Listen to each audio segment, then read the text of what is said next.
G'day everyone, Connor here from CW Tech Reviews, back with another video, and today we're doing my full review of the Galaxy Note 9. So without further ado, hit that like button and the subscribe button, and let's get stuck into my video. Let's go. Alright, so the Galaxy Note 9 was released and everyone was amazed by its quality and its speed and its looks and its camera and everything like that. I've been using it as my daily driver, so this is my full review from start to finish. I'll start right from the very start, and unboxing the Note 9 and unwrapping it and getting it out to play with for the first time is an amazing experience. I got a case, I got a great pair of headphones, I got the S Pen, I got S Pen tips. Straight away, you're going to be amazed. And that experience continued to develop. 2 slabs of Gorilla Glass, one on the front, one on the back, aluminium frame in between. Just beautiful. And quite a large display as well, but still really easy to hold in one hand without a case on. I mean, I really enjoy holding my Note 9 with one hand when it's not in a case. As soon as I put a case on, it starts to get a little bit big and a little bit beefy, but for the most part, it's a pretty incredible experience. Comes with a headphone jack, IP68 water resistance, which is an issue in itself, and I have put another video link here if you want to see my rant about the Galaxy Note 9 waterproofing. And I did have to have mine repaired because of corrosion in the charging port due to water, even though it had actually never been underwater, just near water. So it's something to consider. Overall, the look and the build and the display and the design of the Note 9 really is exceptional. There's no notches, headphone jack, beautiful glass, nicely made. But moving away from the build and the design and my gripes with the charging port, and we're going to look at the performance. Now, the performance for me has been pretty staggering. There is some instances where I think that some software bugs make it look like the performance of the device is struggling. However, it's not. So when I swipe from the home screen to the Bixby page, there's this terrible lag and it sort of jitters across and it makes it look like it's struggling with performance. But it's not, it's just software glitches and something that Samsung really should fix. Using the device was smooth, fast, it struggled with nothing. I've played Fortnite, Asphalt 9, Sling Drift, Leo's Fortune, and it has not struggled at any time during this gaming, and just day-to-day performance, it's just head and shoulders above any other phone in my opinion. And the reason I say that is because it does so much more. I mean that multitasking, it's true multitasking, copying and pasting, and you can watch one video on half of the screen and type on the other half, and it doesn't struggle with any of it. Now, I am running the Exynos 9810, 6 gigs of RAM and 128 gigs of storage. So I can't imagine how good the 8 gigs of RAM variant would be going, and I do believe that the Snapdragon 845 would be smashing it as well. So I think no matter which version you picked up, you're going to get a pretty awesome experience. And 128 gigs of storage as your base storage, I mean, come on, that is pretty awesome. Now, when we get to the software, I'm just going to say it, I think we're still running TouchWiz here. Yes, it is now called Samsung Experience version 9.5 or whatever it is, but all in all, it is still TouchWiz. And I don't really care because they have definitely lifted their game when it comes to software, and it is a really pleasant experience. And to be honest with you, it would actually be quite a nice experience to just run TouchWiz without Android. I think now Android is starting to get in the way of TouchWiz, and I can just imagine how more optimized Samsung could work on TouchWiz.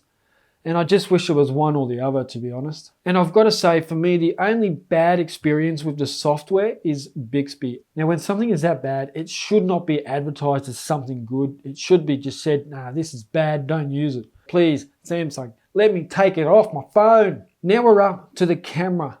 The camera on the Galaxy Note 9 is next level. I truly believe it is in your top 3 cameras on smartphones in today's day. I think you're up there with your iPhones, your Google Pixel, and maybe, your Huawei and maybe one other. And I'll link a couple of videos down below. I've got one there, a full Note 9 camera review, and the other one is the Galaxy Note 9 versus the Canon M50. And both of them, I think, are worth watching and worth checking out, so you can really see how good this camera is. The video is amazing. You've got 4K video in 60 frames per second, 1080p, slow motion, super slow motion, auto mode, portrait mode, pro mode. You've got every type of mode you could hope for. So this is 4K on the Galaxy Note 9 rear-facing camera. It's also the Note 9 has struggled with a dynamic range, I did notice. What do you think? Let me know. Galaxy Note 9 4K, and we're going down to 1080p 60 frames per second in 3, 2, 1, now. There we go, recording in 1080p 60 frames per second on the Note 9. It's not a very dramatic shot, not a very entertaining shot, but it's just give you a base point of what you're looking at and the quality of the video.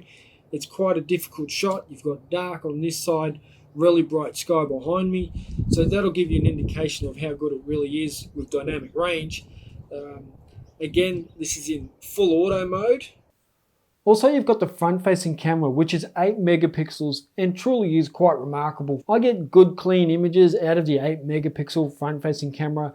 I mean, look, it's not the most amazing camera, but what you can do with it, it is pretty incredible, especially in good light. Look, once the light starts to drop a little bit, the images do struggle. However, it's a good 8 megapixel selfie camera, and if you take selfies, you'll be happy. I don't take selfies, so I don't really care. All that aside, when I go out to do photography, I take my DSLR with me, not my smartphone. Well, my smartphone comes with me, but I don't use it to take photos. The Note 9 is an amazing camera, but it is still a smartphone camera, and it doesn't replace my mirrorless or DSLR camera.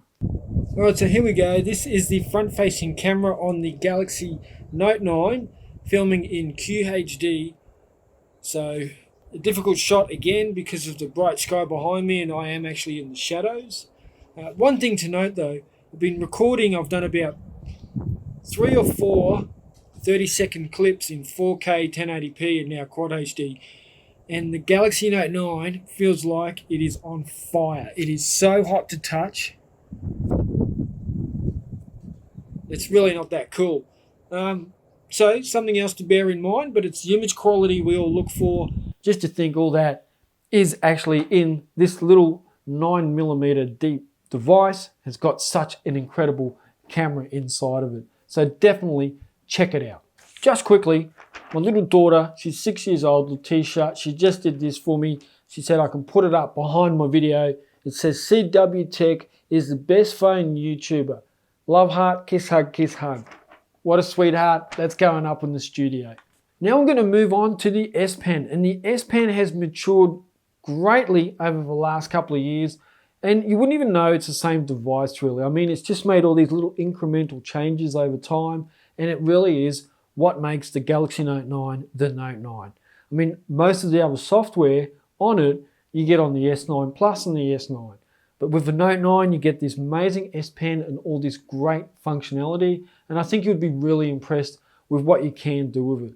Especially now you can use it as a remote control and take photos of yourself. You can have your camera set up on a tripod and take photos of yourself, and it really is quite incredible what it can do. And I have done another video on the Galaxy Note 9 top 20 S Pen features, and I will link that down below as well and throw a card up above me as well. Make sure you watch that. There's 20 tips and tricks for it, and I think you'll get a lot out of that video. So is the Note 9 S Pen a gimmick or a feature? I think it's a feature. It's outstanding. It is the Note 9's top feature. You're going to definitely get the most out of it. Do I use it a lot? No, because I'm not in the habit of it. I'll probably use it one every 3 or 4 days. But if you do get in the habit of it, you'll get more and more out of it, and it definitely is a standout feature for the Galaxy Note 9. Now I'm going to talk about multimedia. For me, that's a lot of what I do on my phone is multimedia experience. And the Galaxy Note 9 really does have one of the best displays out there for multimedia. I mean, I set it to WQHD Plus for watching content and for gaming, and I have it in entertainment mode or performance mode, depending on whether I'm watching videos or gaming, and it just looks amazing. It's really hard to sort of say that other phones would have a better display, and if they do have a display that comes close to Samsung's, it's probably made by Samsung anyway. So Galaxy Note 9 or Samsung in general, their experience for the multimedia and gaming is incredible. And it really is a pleasure to sit there and watch a video on the Galaxy Note 9. You can watch 4K content and it looks amazing. You will not be disappointed with the multimedia. Now you also have that front-facing speaker, so you've got dual speakers, one kicking out the bottom of the device and one kicking out of the earpiece, and it gives you that more sort of surround sort of experience when watching content. And content through a pair of headphones, whether Bluetooth or through wired headphones, works really well, and the sound quality is amazing as well. Probably only real thing that I do struggle with the Galaxy Note 9 and multimedia is the battery life. I don't make it through a full day on the battery. I get through to about 4 p.m. and I know I have to charge again to be able to get through to when I go to sleep. That for me is a real pain in the backside. I don't know if it's the same for you guys that have the Snapdragon device, but for the Exynos, I get through to 4 p.m., whack it on charge, and that'll get me through to like 11 p.m. For me, the cons of the Galaxy Note 9 are: 1, the waterproofing. I'm a bit sus on it. My charging port corroded. I don't think that's right. It was 2 months old when it corroded, so that's a con. It's not a good thing. 2, the battery. It drains too quick. It shouldn't drain that quick. It's a 4,000 milliamp hour battery. It should not drain that quick. 3, Bixby. Oh, I cannot stand Bixby. It should not be there. It should be closed off. Get rid of it until it's good. 4, in a case, it is hard to handle with one hand. I do use one-handed mode a lot. It is a big device and you will struggle if you have small hands. Overarching pros that I think are amazing with the Galaxy Note 9 are: number 1, the S Pen. Hands down, standout feature. Definitely, it's what sets the Galaxy Note 9 apart from any other device. Number 2 is the camera. It's up there in the top 3 smartphone cameras. It is a beauty, hard to beat. Camera, Galaxy Note 9, win-win. Number 3 is the software. Samsung has given you everything you could ever want in a smartphone with this software. Happy days. And number 4 is a little bit left of field. It's the biometrics. I just think from last year, it is a major step up. Last year I didn't even use, and the fingerprint scanner is in the right spot and works all the time. Thank you for watching. I really appreciate it. Would I recommend you get the Galaxy Note 9? Yes, I would. Definitely. If it's in your budget, get it. Thank you for watching. Hit that like button and the subscribe button, and I will catch you in the next video. Check ya.